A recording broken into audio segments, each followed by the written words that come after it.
வணக்கம். நீங்கள் இணைந்து கொள்வது இலங்கையின் முதல்தர செய்தி வழங்குனர் நியூஸ் ஃபர்ஸ்டின் பிரதான செய்திகளோடு. உங்களோடு இணைந்து கொள்வோர் சந்திரிகா ஆறுமுகம், ஜெஃப்ரி ஜெபதார்ஷன். இன்றைய விரிவான செய்திகளுக்கு செல்லும் முன்னர் தலைப்புச் செய்திகள்.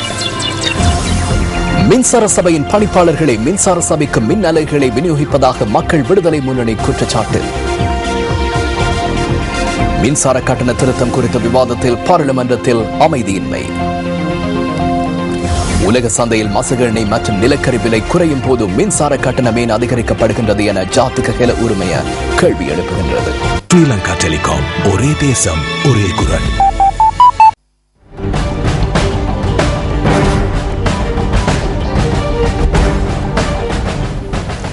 இலங்கைக்கு சர்வதேச ரீதியில் பங்களாதேஷ் ஒத்துழைப்பு வழங்கும் என அந்த நாட்டு வெளிவிவகார செயலாளர் முகமது ஷஹீதுல் ஹக் ஜனாதிபதியிடம் உறுதியளித்துள்ளார்.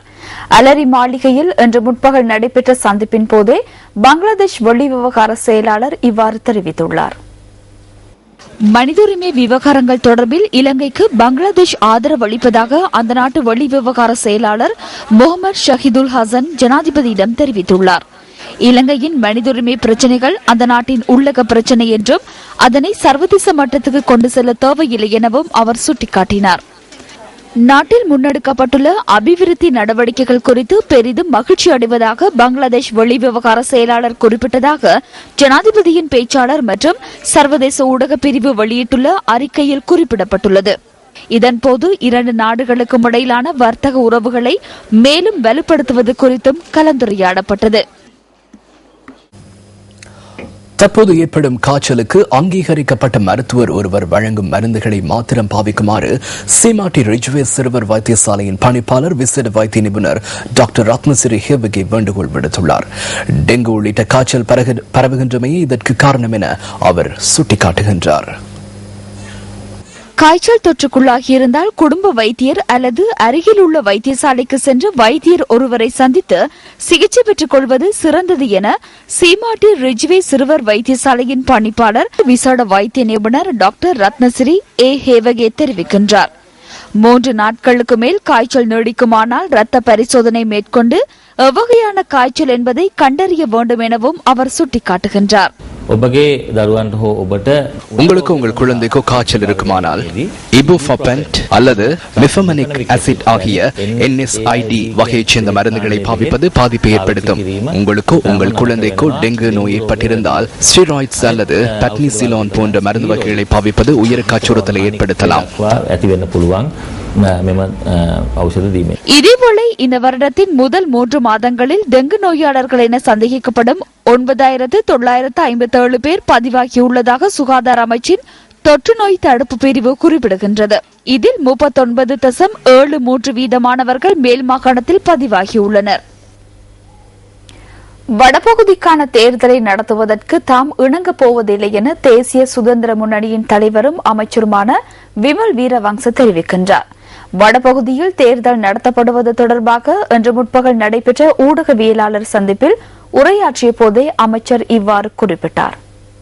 ஜாதிவாதி பெதுவாதி நியாய பத்திரකට අනුව මෙහෙවෙන இனவாத மற்றும் பிரிவினைவாத நிகழ்ச்சி நிரலுக்கு அமைய சர்வதேச சக்திகளின் முழு ஆதரவுடன் எதிர்காலத்தில் கிழக்கு மாகாணத்தையும் அதனுடன் இணைகின்ற நோக்கத்திலான பாரிய திட்டம் கண்ணெதிரே தோன்றியுள்ள நிலையில் இந்த தேர்தல் நடைபெறுவதற்கு நாம் இணங்கப் போவதில்லை. இதனால் வடமாகாண தேர்தலை நடத்துவதாயின் தேர்தலுக்கு முன்னர் 13வது அரசியலமைப்பு திருத்தத்தில் காணப்படுகின்ற நாட்டின் ஒருமைப்பாட்டிற்கு பாரிய பாதிப்பை ஏற்படுத்தக்கூடிய அதிகாரங்களில் திருத்தங்களை மேற்கொள்ள வேண்டியுள்ளது. அவ்வாறு இல்லாவிட்டால் மாகாண சபை முறைமையை ரத்து செய்வதே உகந்த நடவடிக்கையாக அமையும்.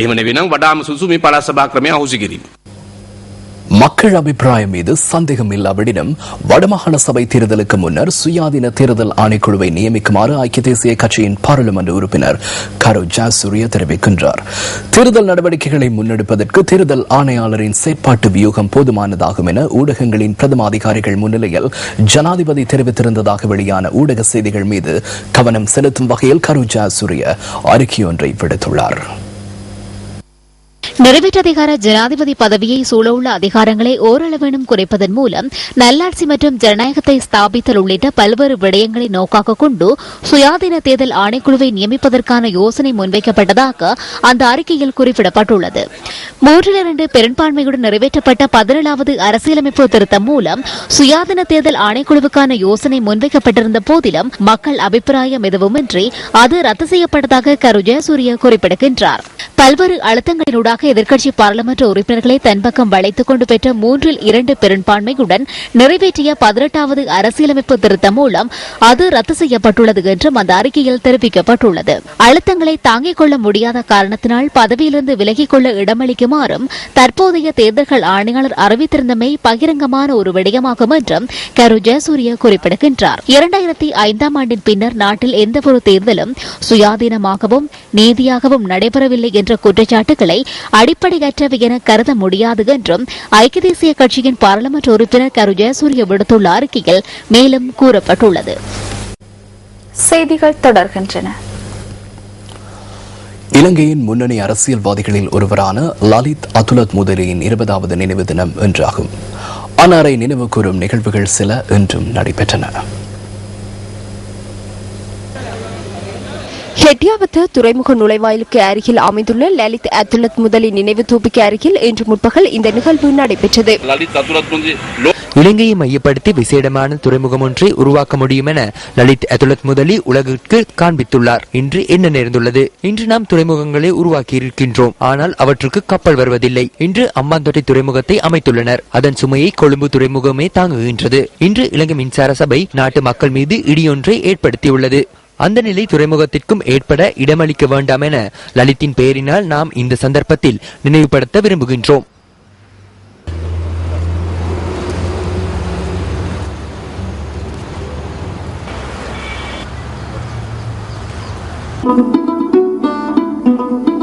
டொன் டேனியல் அதுலத் முதலி மற்றும் ஸ்ரீமதி சமரசேகர ஆகியோரின் மகனாக 1936ஆம் ஆண்டு நவம்பர் மாதம் 26ஆம் தேதி லலித் வில்லியம் அதுலத் முதலி பிறந்தார்.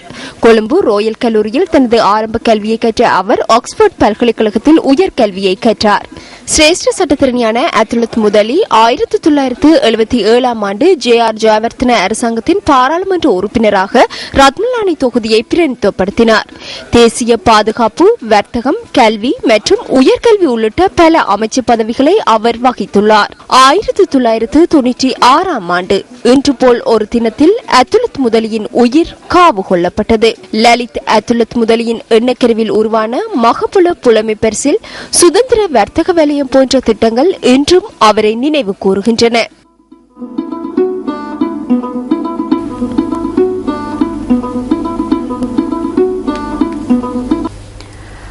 நாட்டில் தற்போது பல்வேறு அபிவிருத்தி நடவடிக்கைகள் முன்னெடுக்கப்படுகின்ற போதிலும் சில பகுதிகள் அவதானிக்கப்படாமல் உள்ளமை கவலைக்குரிய விடயமாகும். அம்பாறை மாவட்டத்தின் அட்டாளிச்சேனை பிரதேசத்தில் உள்ள கொட்டுப்பாலத்தின் ஒரு பகுதி சேதமடைந்து பல வாரங்களாகியுள்ளன. தினமும் நூற்றுக்கணக்கானவர்கள் பயணிக்கும் இப்பாலம் சேதமடைந்துள்ளமையினால் அடிக்கடி விபத்துகள் ஏற்படுவதாகவும் அப்பகுதி மக்கள் சுட்டிக்காட்டுகின்றனர். இதுவரையில இதுக்கான திருத்த வேலைகள் மேற்கொள்ளப்படல. இதுக்கு கீழே ஓட்ட போட்டுக்குரிய அட்டாளஜன பிரதேசத்துக்கு நீர் செல்லக்கூடிய ஒரு அந்த பைப் அதுக்குள்ள அதுக்கு கீழே இருந்தும் அதை கூட திருத்துவதற்கு இந்த நடவடிக்கை மேற்கொள்ளப்படல. இதுக்கான பாதுகாப்பு ஒழுங்குகளும் செய்யப்படல. இந்த பிரதேசத்தில் இந்த மக்கள் இந்த பயணம் செய்கின்ற வேளையில இதுக்கு ஒழுங்கான பயணத்தை மேற்கொள்வதற்காக இதற்குரிய அதிகாரிகள் இதுக்கு உடனடியாக திருத்த வேலையை மேற்கொள்வதற்கு நடவடிக்கை எடுக்க வேண்டும் என்று நான் கேட்டுக்கொள்கின்றேன். இப்பகுதியில் மின் விளக்குகள் பொருத்தப்படாமையினால் இரவு நேரத்தில் பயணிக்கும் போது தாம் பல்வேறுபட்ட அசௌகரியங்களுக்கு முகம் கொடுக்க நேரிட்டுள்ளதாக மக்கள் தெரிவிக்கின்றனர். 100 மீட்டர் நீளமான இந்த பாலத்துல லைட் இல்லாமல் இருப்பது கடும் வேதனைக்குரிய விஷயம். ஏனென்று சொன்னால் தெரியாதவர்கள் இந்த பாலத்தினால் வருகின்ற போது நிச்சயமாக இதில் விழக்கூடிய வாய்ப்பு அதிகமாக காணப்படுகிறது. ஆகவே அந்த பாலப்படத்தில் ஒரு பள்ளம் ஒன்று இருக்கு என்பதற்கான எந்த விதமான அடையாளம் கூட விடவே இல்லை. இந்த மக்களின் தேவைகளை நிறைவேற்றிக் கொடுப்பதற்கு உரிய அதிகாரிகள் பின்வாங்குவது கவலைக்குரிய விடயமே.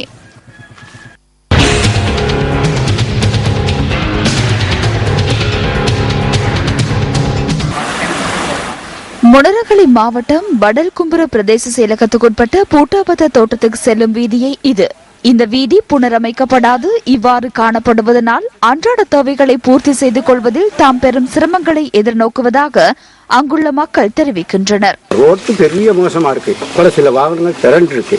எங்க பிள்ளைய ஸ்கூலுக்கு போறதும் பெரிய நடந்து தான் போறாங்க. 7, 8, 10 கிலோமீட்டர் நடந்து போகக்கூடிய அளவுக்கு நாங்க வாழ்ந்துகிட்டு இருக்கோம்.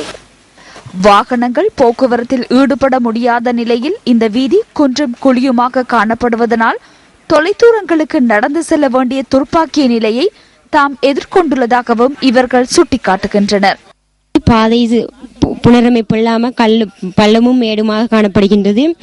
எங்களது ஊரிலிருந்து டவுனுக்கு போகும் 7 கிலோமீட்டர் செல்லுகின்ற மாணவர்களுக்கு இடையில் பெரிய பிரச்சனையை எதிர்நோக்குகின்றார்கள். பாதுகாப்பும் இல்லை.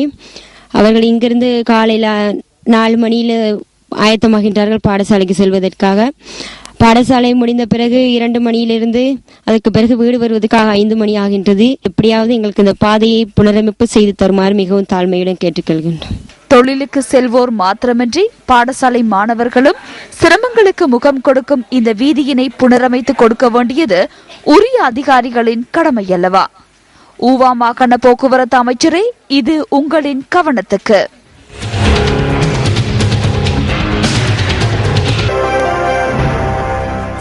இலங்கையின் சிறிய இங்கிலாந்து என்று அழைக்கப்படும் இயற்கையின் எழில் கொஞ்சும் நுவரெலியாவில் வசந்த கால கொண்டாட்டங்கள் தற்போது களை கட்டியுள்ளன. இயற்கையின் அழகை ரசிப்பதற்காக உள்நாட்டு வெளிநாட்டு உல்லாச பயணிகள் இங்கு அதிகம் வருகை தந்த வண்ணம் உள்ளனர். நுவரெலியா நகரில் கிரகரி குளம் புனரமைக்கப்பட்டு உல்லாச படகுகளும் துவிச்சக்கர வண்டிகளும் ஈடுபடுத்தப்பட்டுள்ளன. விக்டோரியா பூங்காவில் சிறுவர்களின் பொழுதுபோக்குக்காக பல விளையாட்டு நிகழ்வுகள் ஏற்பாடு செய்யப்பட்டுள்ளன. இந்த பூங்காவில் பூத்துக்குலுங்கும் பல வர்ணங்களிலான மலர்கள் மற்றும் தாவரங்களை பார்த்து ரசிப்பதற்காக நாட்டின் பல பகுதிகளில் இருந்து வருகை தருபவர்களின் எண்ணிக்கை அதிகரித்துள்ளதாக எமது செய்தியாளர் குறிப்பிடுகின்றார்.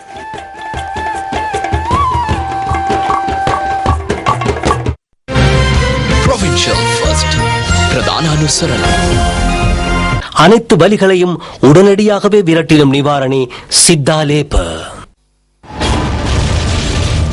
கடந்த காலங்களில் பல காரணங்களை முன்வைத்து தனியார் பஸ் ஊழியர்கள் பணி பகிஷ்கரிப்பில்.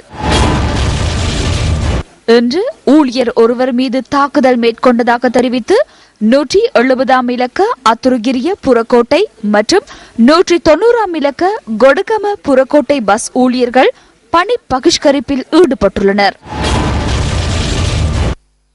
யார் பணி பகிஷ்கரிப்பில் ஈடுபட்டாலும் பாதிக்கப்படுவது பொதுமக்களே. தமது தேவைகளை பூர்த்தி செய்து கொள்வதற்காக பொதுமக்களை அசௌகரியத்துக்குட்படுத்துவது நியாயமா?